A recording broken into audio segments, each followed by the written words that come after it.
Estamos con el Padre Carlos Roseli Almeida, párroco de Nuestro Señor de la Divina Misericordia de Surco y doctor en Sagrada Teología por la Universidad de Navarra de España, con su tesis Escatología Ortodoxa. Hoy vamos a hablar sobre el libro del Antiguo Testamento, Baruch.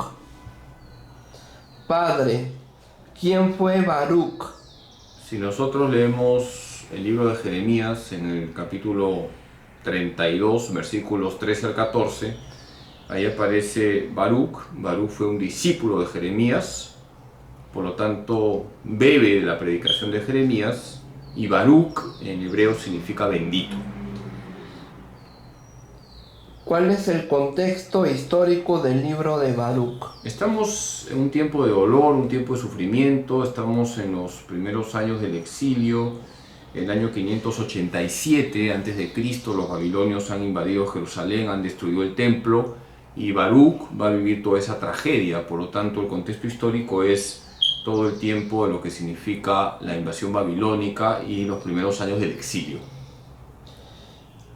¿Cuántos capítulos tiene el libro de Baruch? No es un libro largo, es corto, son 6 capítulos. ¿Cómo se divide el libro de Baruch? A ver, la estructura de Baruch es la siguiente: hay una introducción, luego tenemos una confesión pública donde se muestra el pecado del pueblo. Después nos encontramos con el elogio de la sabiduría, es una parte sapiencial del libro. Luego de que se hace el elogio de la sabiduría, están las lamentaciones y la esperanza de Israel, el dolor de Israel, pero también la esperanza de Israel. Y todo termina con una parte que se llama la carta de Jeremías, que es una parte histórica. ¿Cuál es la enseñanza del libro de Baruch? Yo diría que hay 4 puntos que nos permiten leer este libro. Número 1, el perdón de Dios. Dios ofrece su perdón a su pueblo. El pueblo pecador ha pisoteado la alianza, pero Dios ofrece el perdón. Por ejemplo, lean Baruch capítulo 2, versículos 11 al 18. Un segundo punto es la sabiduría. El libro de Baruch es profético, pero tiene un matiz sapiencial. La sabiduría del hombre está en vivir en la ley de Dios. Por ejemplo, Baruch capítulo 3, versículos 9 al 38. Un tercer punto es que ante las desgracias, ante lo que le está pasando al pueblo, hay que poner la confianza en Dios. Es decir, el tema de lo que significa la fe y la esperanza. El pueblo sufre, el pueblo está pasándola mal, pero tiene que confiar en Dios. Baruch pide una total confianza en Dios para suscitar así la esperanza en el pueblo. Y un cuarto punto es el rechazo a todo tipo de idolatría, como pueden leer en Baruch capítulo 6. Ahí se relata cómo los profetas combaten la idolatría. Padre, si quiero permanecer y vivir en la gracia de Dios y permanecer en Dios, ¿qué tengo que hacer? Tu pregunta es muy buena. Tienes que cuidar tu vida interior, cuidar la oración, cuidar los sacramentos. Hay que cuidar todo lo que significa la piedad. Nosotros debemos tratar a Dios para tener a Dios en nuestro corazón. ¿Qué implica tener esperanza? Implica apoyarse en Dios. En la Biblia la fe y la esperanza se intercambian. Muchas veces fe y esperanza aparecen como sinónimos. No son sinónimos estrictamente hablando, pero creer en Dios y esperar en Dios se intercambian. Y por lo tanto hay que centrar nuestra vida en Dios para tener esperanza. ¿Y qué distingue y en qué se diferencia? ¿Cuál es el detalle que marca distancia de creer en Dios y esperar en Dios? El creer tiene la dimensión del abandono total en Dios y la esperanza tiene la dimensión de el futuro. La esperanza tiene que ver mucho con el futuro, es decir, yo veo el futuro sabiendo que Dios es el Señor de la historia y que Dios me va a dar siempre lo mejor porque Dios es el mejor Padre.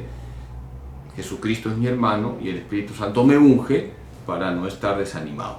Y para entrar a esas dimensiones, ¿cómo hago?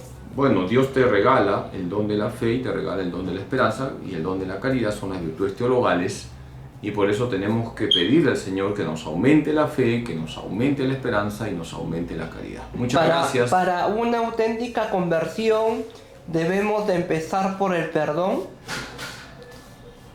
Experimentar el perdón de Dios, que eso es muy importante, como lo veremos en el próximo libro. Lo primero es experimentar el perdón de Dios, y entonces cuando nosotros experimentamos el perdón de Dios, somos tocados por la gracia de Dios, hemos empezado un camino de conversión.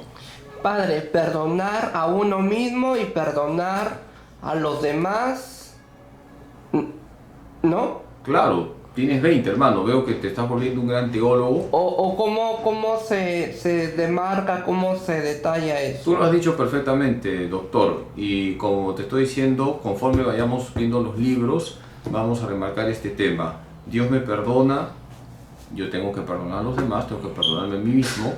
Los profetas en ese sentido remarcan con claridad que si bien el pecado es la causa y raíz de todos los males, la misericordia de Dios es más que nuestros pecados y tenemos que acoger siempre el perdón divino. Que Dios Todopoderoso les bendiga en nombre del Padre, del Hijo y del Espíritu Santo. Gracias. Fue el Padre Carlos Rosell de Almeida, párroco de Nuestro Señor de la Divina Misericordia de Surco y doctor en Sagrada Teología por la Universidad de Navarra de España, con su tesis Escatología Ortodoxa.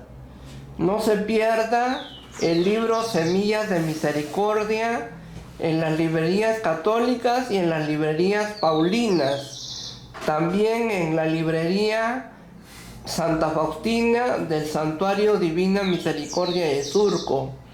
También no se pierda el programa Confirmando Nuestra Fe, los martes a las 10 de la mañana, ¿no, Padre? Sí, muy por bien. Radio María. Gracias, doctor. Amén. Y después no se pierda la columna del Padre Carlos Rosell de Almeida en el Correo Mariano, todos los meses. Gracias. Gracias, Amén. Padre. Amén.